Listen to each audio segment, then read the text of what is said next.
आज हम पढ़ने जा रहे हैं हसदेव नदी का वस्तुनिष्ठ प्रश्न। तो प्रश्न देखते हैं।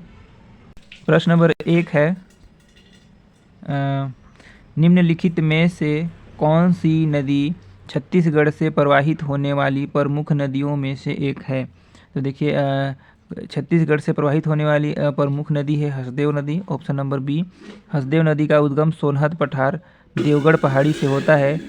यह नदी महानदी की सहायक नदी है। प्रश्न नंबर 2 है, किस नदी की सहायक नदी हसदेव नदी है। तो महानदी की सहायक नदी है हसदेव नदी, जो सोनहत की पठार से निकलती है। प्रश्न नंबर 3 है, छत्तीसगढ़ में महानदी अपवाह व्यवस्था में से निम्नलिखित कथन संबंधित है। तो देखिए, महानदी अपवाह व्यवस्था छत्तीसगढ़ में सबसे विस्तृत है।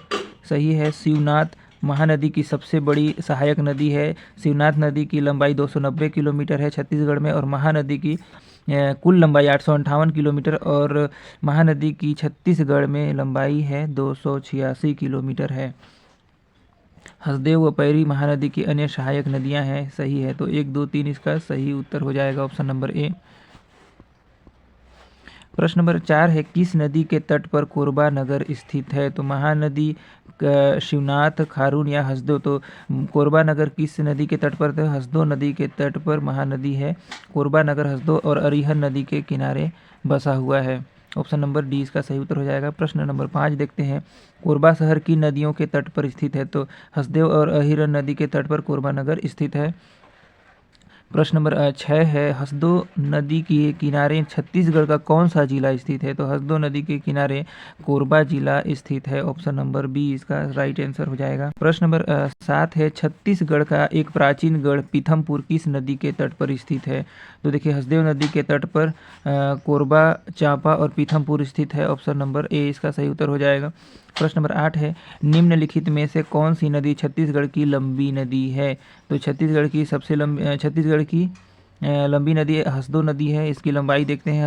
हसदो नदी की लंबाई कितनी है, 176 किलोमीटर। सबरी नदी 173 किलोमीटर। रिहन नदी की लंबाई है 145, और कन्हार नदी की लंबाई 115 किलोमीटर है।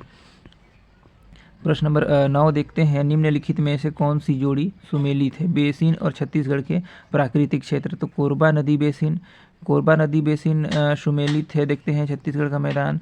सबरी नदी, मैकल श्रेणी, हसदेव रामपुर बेसिन, बघेलखंड का पठार, मनियारी नदी वैसे बस्तर का। तो सही उत्तर हो जाएगा option number C. Hasdeo Rampur basin Baghelkhand के पठार से सुमेलित है। Option number C. अगला प्रश्न देखते हैं। प्रश्न नंबर 10, निम्न में से किस स्थान में छत्तीसगढ़ का पहला समुद्री फासिल पार्क स्थापित किया गया है। तो मनेन्द्रगढ़ में समुद्री फासिल पार्क स्थापित किया जाएगा। ऑप्शन नंबर ए इसका सही उत्तर हो जाएगा। प्रश्न नंबर 11, हसदेव नदी में मिलने वाली सबसे लंबी सहायक नदी कौन सी है। तो गेज नदी सबसे लंबी सहायक नदी हसदेव नदी में मिलने वाली है। ऑप्शन नंबर बी इसका सही उत्तर हो जाएगा। तो अगला प्रश्न देखते हैं। प्रश्न नंबर 12, छत्तीसगढ़ के मरीन फासिल पार्क के बारे में क्या सही है। यह ऑप्शन नंबर ए में दिया है, यह कोरिया में हसदेव नदी के तट पर लगभग 1 किलोमीटर क्षेत्र में है। बिल्कुल सही है। उसके जीवाश्म लगभग 28 करोड़ साल पुराने हैं। ये भी सही है। और फासिल को गोंडवाना सुपर ग्रुप चट्टान श्रेणी में रखा गया है। ये भी सही है। और यहाँ हवेल के सबसे पुराने जीवाश्म मिले हैं। गलत। तो 1, 2, 3 सही इसका उत्तर हो जाएगा। ऑप्शन नंबर बी इसका सही उत्तर हो जाएगा। व्याख्या में दिया हुआ है, वर्तमान में यह मनेन्द्रगढ़, चिरमिरी, भरतपुर जिले में हसदेव नदी के तट पर लगभग 1 किलोमीटर क्षेत्र में है। उसके जीवाश्म लगभग 28 करोड़ साल पुराने हैं। फासिल को गोंडवाना सुपर ग्रुप चट्टान श्रेणी में रखा गया है। अगला प्रश्न देखते हैं, निम्नलिखित में से कौन सा कथन गलत है। तो मनियारी नदी का उद्गम मैकल पर्वत से है। हसदेव नदी का मांड नदी की सहायक नदी है। सोन नदी गंगा की प्रमुख सहायक नदी है। या फिर गोदावरी तथा महानदी प्राणी को तेलिन घाटी अलग करती है। तो इसका सही उत्तर हो जाएगा। देखिए कौन सा गलत है। तो हसदेव नदी मांड नदी की सहायक नदी है। ये वाला ऑप्शन नंबर बी गलत हो जाएगा। हसदेव नदी महानदी की सहायक नदी है।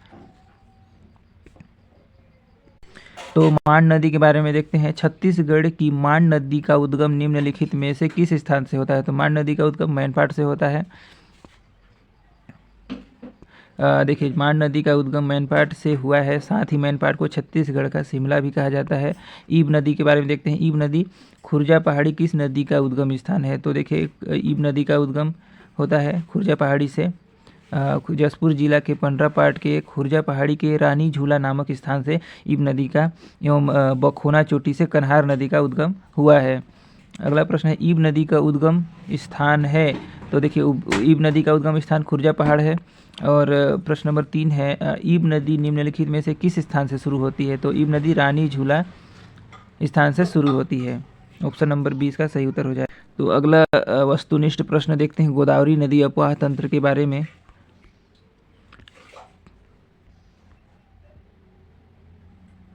प्रश्न नंबर 1 है निम्नलिखित में से कौन सी नदी महानदी की सहायक नदी है? तो महानदी की सहायक नदी कौन सी है? इंद्रावती गोदावरी की सहायक नदी है।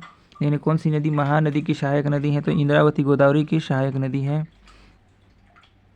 ऑप्शन नंबर सी इसका डी इसका सही उत्तर हो जाएगा। प्रश्न नंबर 2 है इस राज्य में बस्तर के पठार की प्रमुख नदी निम्नलिखित में से कौन सी है? तो इंद्रावती है। Option number A. बस्तर क्षेत्र का या दंडकारण्य क्षेत्र की ढाल दक्षिण की ओर है जिसमें इंद्रावती और सबरी नदी प्रवाहित होती है जो गोदावरी अपवाह तंत्र की सहायक नदियां हैं। अगला प्रश्न है निम्नलिखित नदियों में से किसका जल रक्ताभ है? तो शंखनी नदी का जल रक्ताभ है। शंखनी नदी का उद्गम बैलाडीला की पहाड़ी के नंदीराज चोटी दंतेवाड़ा से हुआ है जहां लौह अयस्क की प्रचुर मात्रा होने के कारण इस नदी की पानी का रंग लाल हो जाता है रक्त की तरह। अगला प्रश्न है कोंटा गांव किस नदी के तट पर स्थित है? तो कोंटा गांव नारंगी नदी के तट पर स्थित है। नारंगी नदी के तट पर स्थित जिसका उद्गम माकड़ी नामक स्थान से होता है। अगला प्रश्न है प्रश्न 5 है निम्नलिखित में से कौन सी नदी इस राज्य में महाराष्ट्र राज्य के मध्य सीमा बनाती है? तो हो जाएगा बाघ नदी। बाघ नदी छत्तीसगढ़ महाराष्ट्र राज्य की मध्य सीमा बनाती है जो राजनांदगांव के कुलझारी की पहाड़ी से निकलती है। बाघ नदी का उद्गम कुलझारी की पहाड़ी से होता है। प्रश्न नंबर 6 है इंद्रावती की सहायक नदी कौन कौन सी हैं? तो बोर्डिंग है, नारंगी है, कोटरी है और गुडरा है। ऑप्शन नंबर इसका सही उत्तर हो जाएगा बोर्डिंग। अगला प्रश्न देखते हैं निम्नलिखित में से कौन सी नदी इंद्रावती की सहायक नदी नहीं है? तो कोटरी गुडरा बोर्डिंग ये सहायक नदी है। और नंदीराज कांगेर नदी इंद्रावती की सहायक नदी नहीं है अपितु सबरी की सहायक नदी है, इसलिए ऑप्शन नंबर सी इसका सही उत्तर हो जाएगा। अगला प्रश्न देखते हैं निम्नलिखित में से कौन सी इंद्रावती नदी की सहायक नदी नहीं है? तो इंद्रावती की सहायक नदी शबरी नहीं है। शबरी गोदावरी की सहायक नदी न कि इंद्रावती की है। तो शबरी नदी गोदावरी नदी की सहायक नदी है। इंद्रावती की सहायक नदी कोटरी निबरा गुडरा बोर्डिंग उत्तर की ओर है। उत्तर की ओर से है डंकनी शंखनी चिंतावागु और तालपेरू दक्षिण की ओर से बहती है। देखिए सबरी गोदावरी की सहायक नदी नहीं है, इंद्रावती की है। इंद्रावती की सहायक नदी कोटरी है। निबरा गुडरा बोर्डिंग उत्तर की ओर से तथा डंकनी शंखनी चिंतावागु व तालपेरू दक्षिण की ओर से बहती है। प्रश्न नंबर 9 दिया है इस राज्य में गोदावरी नदी की प्रमुख सहायक नदी कौन सी है? तो गोदावरी नदी की प्रमुख सहायक नदी है इंद्रावती नदी है। छत्तीसगढ़ में गोदावरी की प्रमुख सहायक नदी इंद्रावती जिसकी लंबाई 264 किलोमीटर है, इसे बस्तर की जीवन रेखा नदी भी कहा जाता है। अगला प्रश्न है छत्तीसगढ़ में स्थित गोदावरी बेसिन की सबसे प्रमुख निम्नांकित में से कौन सा है? तो इंद्रावती है। Option number C. प्रश्न नंबर 11 है निम्नलिखित में से किस नदी का उद्गम छत्तीसगढ़ में नहीं है? तो देखिए मांड नदी का उद्गम मैनपाट सरगुजा जिला से होता है। और इंदिरा नदी का उद्गम कहाँ से होता है? मुंगेर पर्वत उड़ीसा से होता है। और रिहन नदी छुरी मितरिंगा पहाड़ी से होता है रिहन नदी का। और कन्हार नदी का होता है गिधा धोती बखोना चोटी जसपुर से होता है। तो इसका सही उत्तर हो जाएगा ऑप्शन नंबर बी, इसका उड़ीसा से मुंगेर पर्वत से होता है। अगला प्रश्न है गोदावरी प्रवाह बेसिन छत्तीसगढ़ राज्य के किस भाग में स्थित है? गोदावरी प्रवाह बेसिन छत्तीसगढ़ राज्य के किस भाग में है? तो देखिए गोदावरी प्रवाह बेसिन छत्तीसगढ़ के दक्षिणी भाग में स्थित है। ऑप्शन नंबर बी, जिसकी छत्तीसगढ़ में प्रमुख सहायक नदी इंद्रावती नदी है। छत्तीसगढ़ राज्य में कोटरी बेसिन कौन सी दिशा में स्थित है? तो छत्तीसगढ़ में कोटरी बेसिन दक्षिण पश्चिम दिशा में है। Option number B. इसका सही उत्तर हो जाएगा कोटरी नदी का उद्गम स्थल कहाँ है, तो कोटरी नदी का उद्गम राजहरा की पहाड़ी से होता है। ऑप्शन नंबर ए इसका राइट आंसर हो जाएगा। प्रश्न नंबर 15 है, छत्तीसगढ़ की नदियों के निम्न समूह में से लंबाई के अनुसार किस समूह में नदियों का अवरोही क्रम सही है। तो देखिए शिवनाथ नदी का शिवनाथ नदी 290 किलोमीटर, फिर इंद्रावती, फिर मांड, फिर रिहंद नदी। ऑप्शन नंबर 20 का सही उत्तर हो जाएगा अवरोही क्रम में। प्रश्न नंबर 16 है, छत्तीसगढ़ की दक्षिण सीमा रेखा किस नदी द्वारा निर्मित होती है। छत्तीसगढ़ की दक्षिणी सीमा रेखा किस नदी के द्वारा निर्मित होती है, तो सबरी नदी के द्वारा होती है। ऑप्शन नंबर डी इसका सही उत्तर हो जाएगा। छत्तीसगढ़ की दक्षिणी सीमा रेखा सबरी नदी द्वारा निर्मित होती है, जिसका उद्गम नंदपुर पर्वत उड़ीसा से होता है। अगला प्रश्न है दोस्तों, छत्तीसगढ़ राज्य की किस दिशा में कोटरी बेसिन स्थित है, तो दक्षिण पश्चिम में कोटरी बेसिन स्थित है। कोटरी नदी इंद्रावती की एक प्रमुख सहायक नदी है, जो कि राजहरा की पहाड़ी क्षेत्र से उद्गम होकर कांकेर नारायणपुर जिले से बहते हुए बीजापुर जिले में इंद्रावती नदी पर विलीन हो जाती है। यह राज्य के दक्षिणी पश्चिम दिशा में स्थित है।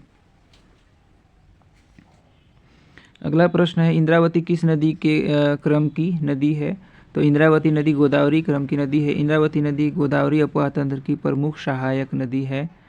अगला प्रश्न है, माता दंतेश्वरी का मंदिर किन नदियों के संगम पर स्थित है, तो माता दंतेश्वरी मंदिर है शंखनी डंकनी नदी के तट पर स्थित है, संगम पर स्थित है। माता दंतेश्वरी मंदिर का नदियों का संगम स्थल का है शंखनी डंकनी नदी पर स्थित है। देखिए दंतेवाड़ा जिला में दंतेश्वरी मंदिर स्थित है। यह मंदिर शंखनी डंकनी नदी के संगम पर स्थित है। अगला प्रश्न है, छत्तीसगढ़ का एकमात्र राजकीय जलमार्ग निम्नलिखित में से किस नदी पर है, तो देखिए शबरी नदी पे है। छत्तीसगढ़ का एकमात्र राजकीय जलमार्ग छत्तीसगढ़ का एकमात्र जलमार्ग सबरी नदी पर है, जिसका छत्तीसगढ़ में लंबाई 36 किलोमीटर है तथा इस नदी के रेत में सोने के कण पाए जाते हैं। इसका दिया हुआ है वेन डायग्राम। दिए गए मानचित्र में 4 सहायक नदियों को दर्शाया गया है, जो कट के माध्यम से दिखाया गया है प्रमुख नदियाँ। तो कौन सा है, तो गोदावरी नदी है। ऑप्शन नंबर डी इसका सही उत्तर हो जाएगा। दोस्तों अगर वीडियो अच्छा लगे तो चैनल को सब्सक्राइब कीजिएगा, वीडियो को लाइक शेयर ज़रूर कीजिएगा। तब तक के लिए धन्यवाद। मिलते हैं एक नए वीडियो के साथ।